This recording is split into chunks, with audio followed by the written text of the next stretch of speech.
Please subscribe and share my channel SSV Entertainment with your friends।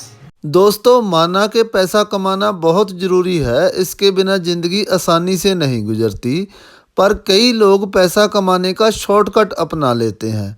आज मैं आपको ऐसी ही एक बैंक रॉबरी के बारे में बताने जा रहा हूँ, जिसमें चोरों ने 150 करोड़ रुपए की चोरी तो कर ली, पर फिर वो निकल गए या पकड़े गए, सुनिए ज़रा। ये घटना है अमेरिका के लॉस एंजल्स शहर की, जिसे लोग आजकल एलए भी कह देते हैं। साल था 1997। तो दोस्तों, तब लॉस एंजल्स में डाम्बर बैंक में चोरी हुई थी। और ये चोरी करने वाला, या यूं कह लें कि इस चोरी का मास्टरमाइंड कोई और नहीं बल्कि इसी बैंक का रीजनल सेफ्टी इंस्पेक्टर था, जिसने इस काम के लिए 5 ऐसे लोगों को ढूंढा जो अलग अलग क्वालिटीज़ के मालिक थे।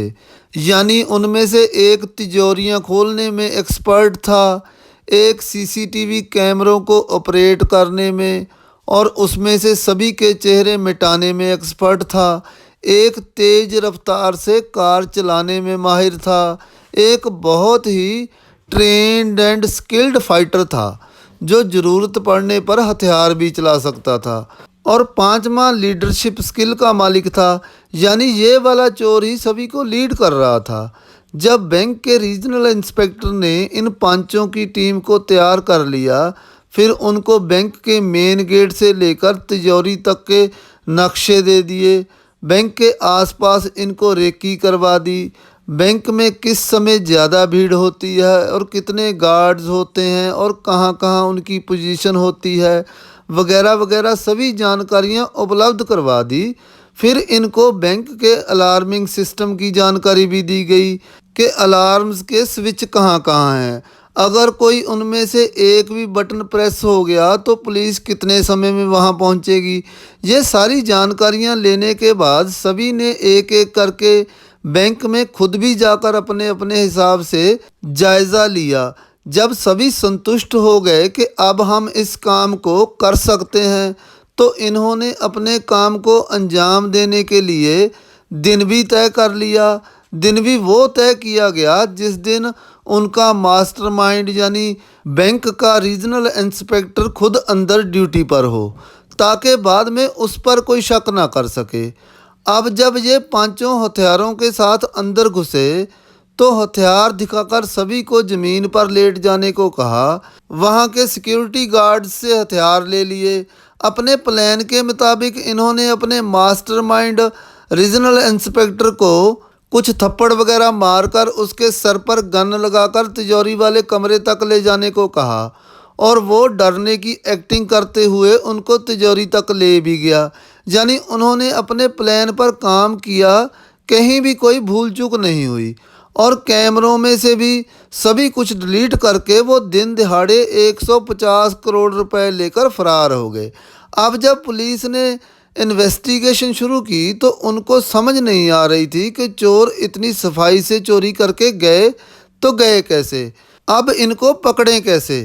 पर पुलिस तो पुलिस ही है ना, उनकी ट्रेनिंग ही ये है कि आटे में से नमक को कैसे अलग करना है। अब बैंक के कैमरों में से तो उनको कुछ नहीं मिला। फिर उन्होंने आसपास की बिल्डिंग्स में कैमरे ढूंढे।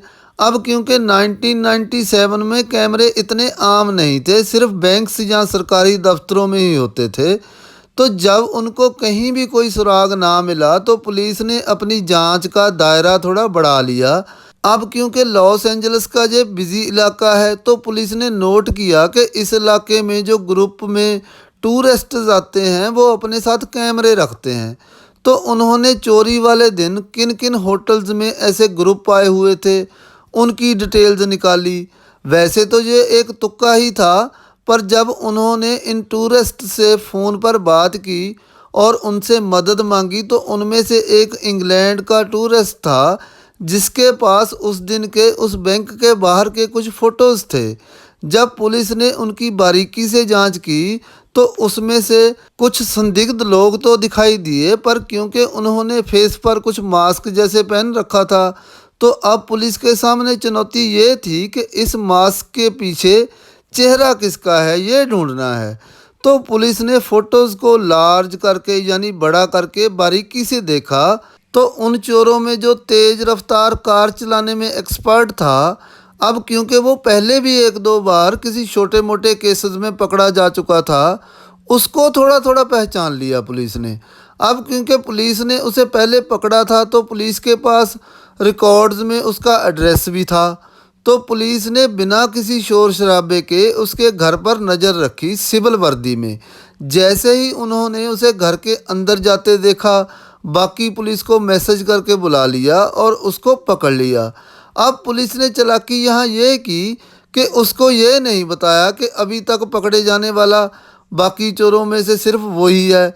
उल्टा उसको ये कहा, क्यों बच्चू अब भागोगे कहाँ, तुम्हारे सभी साथी पकड़ लिए हैं, उन्होंने ही तुम्हारे बारे में बताया है हमें। चलो अब तुम अपनी स्टोरी बताओ, क्योंकि उन्होंने तो अपनी अपनी कहानियाँ बता दी। बस पुलिस का ये ट्रिक काम कर गया। उसने तोते की तरह अपनी स्टोरी सभी के नाम ले लेकर पूरी डिटेल के साथ बता दी। फिर उसकी कहानी के बाकी पात्रों को भी पुलिस ने पकड़ लिया, यानी बैंक के रीजनल ऑफिसर समेत जो उनका मास्टरमाइंड था। तो पुलिस ने 150 करोड़ में से 142 करोड़ रुपए की रकम भी रिकवर कर ली, बाकी उन लोगों ने खर्च कर दिए थे। यानी पुलिस ने चोरी के 19वें दिन सभी चोरों को पैसों समेत पकड़ लिया था, वो भी तब जब उनके पास कोई भी बड़ा सुराग नहीं था। फिर उनको जेल भेजा गया, जिसमें से एक को 5 साल और बाकियों को 4-4 साल की सज़ा सुनाई गई। अब आप कहेंगे चोरी इतनी बड़ी, सज़ा इतनी कम क्यों? क्योंकि दोस्तों कानून में चोरी बड़ी छोटी नहीं होती, बड़ी छोटी होती है वारदात। कि वारदात के समय उन्होंने किसी को जान से तो नहीं मारा, किसी को जख्मी तो नहीं किया। अब क्योंकि इन्होंने चोरी के समय सिर्फ अपने मास्टरमाइंड को ही चपेड़ें लगाई थी, इसके अलावा किसी को कुछ नहीं किया था, इसीलिए सज़ा उसी हिसाब से मिली। तो यानी शॉर्टकट बहुत कम ही सफल होते हैं। बाय बाय, टेक केयर दोस्तों।